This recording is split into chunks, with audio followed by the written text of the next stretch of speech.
And she went and played the same character on Generations on TV. People like Twitter went wild. People were going like, "What's going on? What is Generations the legacy doing? How is TD feeling about this TD? You know?" And I'm just like, "Why TD?" And you know, what can I say? They corrected us and said, "How is Latoya feeling about all of this?" Because in reality, she's a sangoma, and they have somebody on TV, on our screens, playing the same character. And people just want to know, how did you feel about that? Well, is it anything to be upset about? I don't think I or anyone out there has any right to be upset about the stories that are told. If I took every story that gets told on Generations or on television personally, I would lose my mind. Just the other day, or not too long ago, I played a part in a story that goes against everything that I stand for as Isangoma. And that is the Mamlambo story. The Mamlambo story talks about Ubutwala. It talks about the lengths and how far people would go to have power. And that goes against what I practice as a Sangoma. It goes against what I stand for as a healer. But it's stories that are told because somewhere out there, someone has gone through that situation. Someone has lived it. It's stories that are told to keep the viewers entertained, because if we don't tell good stories or ripping stories, then we're going to lose viewership, and nobody wants that to happen. We want to always stay in our 8 o'clock spot because it's prime time television. I do not feel insulted that the writers decided on a story like that for Ugeti. It's a story that came to her, and it's a story that she had to play.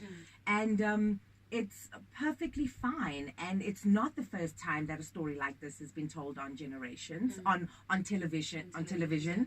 It's been told many times before on other shows, and I'm not going to name the other shows because they're not Generations.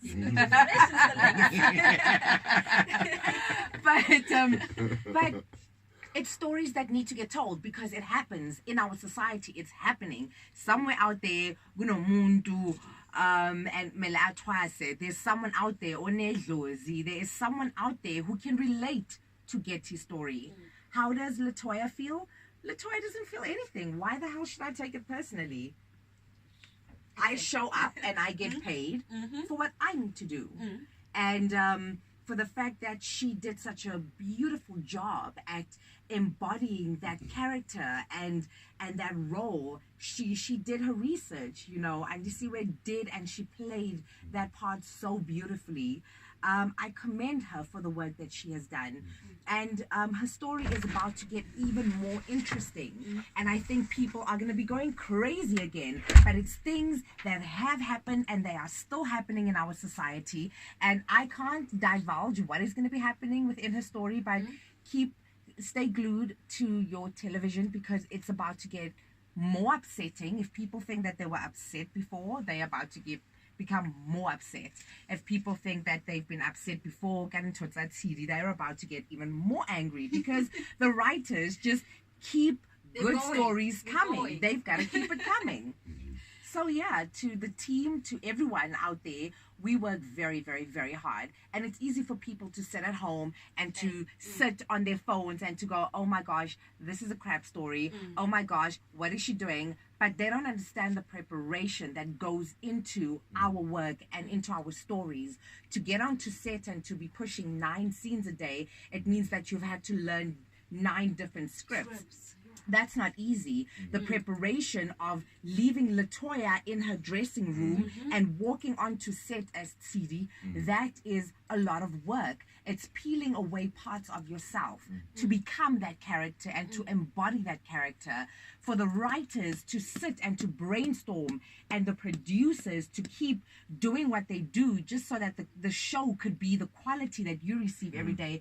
It's a lot of work, you know. And I know it's easy for people to sit at home and to get onto Twitter, and for Black Twitter to start going off about how horrible stories are. But people should also understand that there's a lot of work that goes into what we do. It looks easy, it looks glamorous, but it's far from it. Yes, we get to work every day and we have makeup put on our faces, but it's really not what it's about. You know, we have to mentally and actually spiritually prepare ourselves to get onto set and to become someone that you are not. And so I have mad respect for every writer, every producer, every actor, because we do what we do and we put a lot into what we do. And that's amazing. Your words. Yeah. Talking about your calling, you know, I know a lot of people like are scared, you know, to respond to that, you know, because they're scared of losing their friends and family and all that. They don't get the support, as we've seen in the Getty situation in Generations. She wasn't supported by everybody, including Gokflo. What do you have to say about that? It happens. We don't all have the same story. We don't all have the same journey.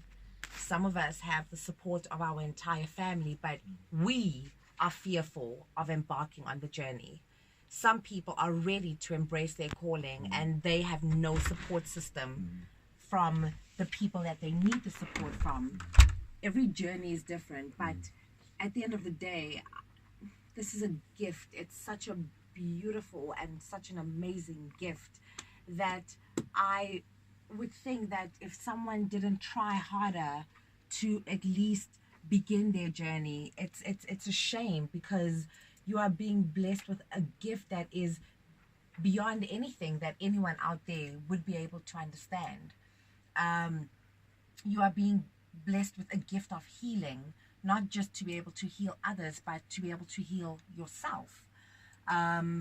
It's a gift that is shunned upon because the Western world got us as Black people to this point in our lives where we are fearful of embracing our power.